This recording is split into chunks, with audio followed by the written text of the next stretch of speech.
Bonjour, je suis Marie-Gabrielle Berland et voici un extrait de mon prochain cours vidéo. Parfois, il y a des motifs où on est toujours sur un système de répétition, mais le motif de base, on a du mal à le capter et à voir où est-ce qu'il s'arrête. On a l'impression que les choses s'imbriquent et on ne comprend pas très bien pourquoi. Et ça repose sur un principe de construction qui est en fait, qui paraît compliqué, mais qui est très simple. Et que je vais vous expliquer tout de suite comment donc le réaliser. Alors, vous avez un motif, hop, dans un carré, tac, comme ça. On va faire quelque chose de très simple. On va mettre un rond ici, tac, tac, et un petit point.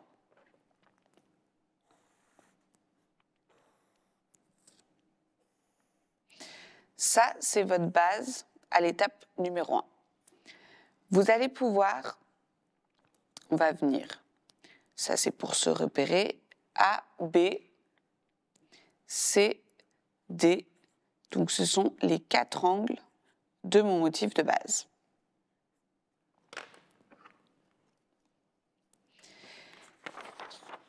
On va venir le récupérer, tac.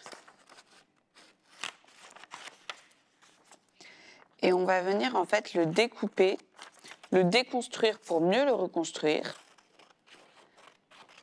À chaque étape, en venant rajouter en fait des éléments graphiques pour le complexifier. Première étape, on vient le couper, notre carré en son milieu. Ça pourrait très bien fonctionner avec un rectangle. Tac.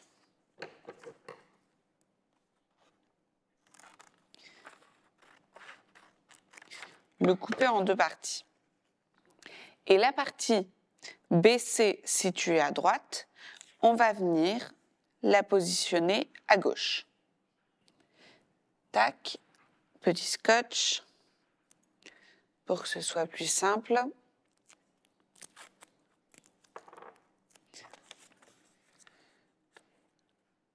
Au dos, on fait ça proprement. Et on vient, deuxième étape, venir complexifier notre motif. Donc, par exemple, avec un élément qui vient juste ici, de nouveau un rond, tac, tac. Allez, on laisse un peu d'espace pour le reste. Et là, on plie de nouveau.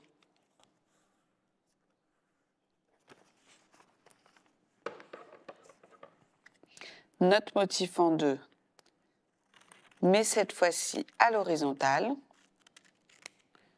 Tac. Et on vient positionner donc la partie du haut juste en dessous, de manière, et là vous repérez très facilement avec les lettres,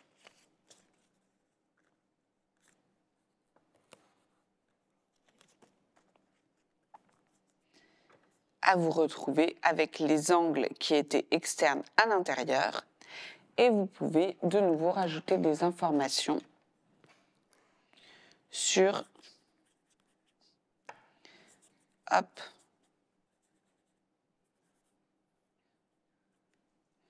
votre motif et pourquoi pas une au milieu, tac,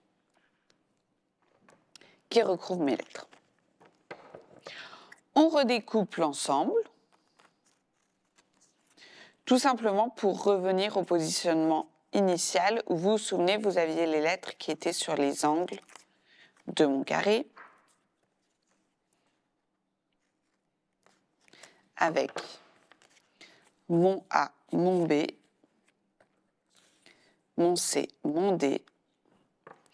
Et là, vous n'avez plus aucun souci puisque vous allez avoir toujours le raccord de motifs qui va fonctionner. Et alors, j'ai scotché, mais je n'ai pas besoin de le faire. On revient. Hop.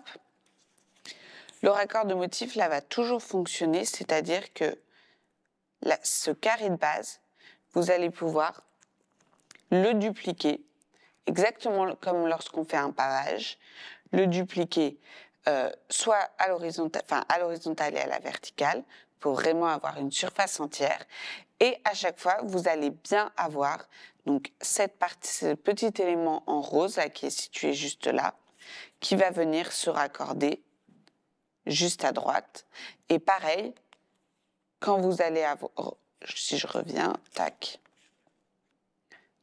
si je reprends et que vous dupliquez, ça va venir se raccorder et il n'y aura aucun motif qui sera coupé. Vous aurez vraiment un raccord de motifs. Si cet extrait vous a plu, retrouvez l'intégralité sur artisan.com.